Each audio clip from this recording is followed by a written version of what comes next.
Assalamualaikum warahmatullahi wabarakatuh. Di sini saya akan menyampaikan materi terkait dengan kebutuhan manusia. Apakah perbedaan kebutuhan dan keinginan?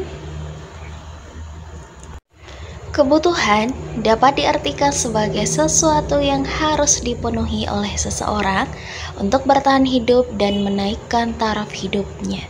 Sedangkan keinginan dapat diartikan sebagai sesuatu yang tidak harus dipenuhi oleh seseorang, di mana tanpa hal tersebut sebenarnya ia masih dapat hidup dengan layak. Adapun jenis-jenis kebutuhan, yang pertama adalah kebutuhan menurut intensitas, yang kedua adalah kebutuhan berdasarkan waktu, dan yang ketiga adalah kebutuhan menurut sifat. Terdapat 3 komponen kebutuhan ekonomi menurut intensitas. Yang pertama adalah kebutuhan primer atau kebutuhan pokok, merupakan kebutuhan yang paling penting dan utama agar manusia dapat melangsungkan hidupnya. Contohnya, pangan, gizi, misalnya dalam bentuk makanan dan juga minuman.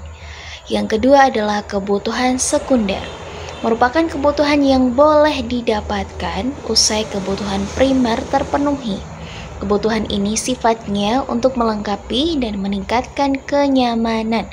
Contohnya adalah kipas angin, kulkas, dan lain-lain. Yang ketiga adalah kebutuhan tersier, adalah kebutuhan yang biasanya berkaitan dengan peningkatan status sosial. Adapun contohnya adalah perhiasan, mobil, villa, dan lain sebagainya. Selanjutnya, kebutuhan berdasarkan waktu. Terdapat 4 komponen dari kebutuhan ini. Yang pertama adalah kebutuhan sekarang, adalah kebutuhan yang pemenuhannya tidak dapat ditunda lagi. Contohnya saat haus dan lapar. Untuk mengatasinya, Anda harus minum atau makan. Yang kedua adalah kebutuhan akan datang, berarti tidak bersifat segera. Kebutuhan ini berfungsi untuk menjaga atau memberi ancang-ancang demi kelangsungan hidup di masa mendatang. Contohnya adalah tabungan. Yang ketiga adalah kebutuhan tidak terduga. Sesuai dengan namanya, kebutuhan tidak terduga terjadi secara tiba-tiba atau di luar rencana dan harus segera dipenuhi. Contohnya adalah saat Anda sakit, maka harus segera mendapatkan penanganan khusus, misalnya dirawat dan diberi obat. Yang keempat adalah kebutuhan sepanjang waktu.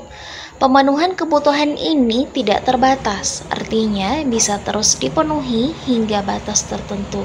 Contohnya adalah kebutuhan akan mempelajari ilmu baru. Selanjutnya, kebutuhan menurut sifat. Adapun komponennya ada 2. Yang pertama adalah kebutuhan jasmani, berkaitan dengan fisik manusia. Contohnya olahraga agar tubuh segar dan tidak mudah sakit. Yang kedua adalah kebutuhan rohani.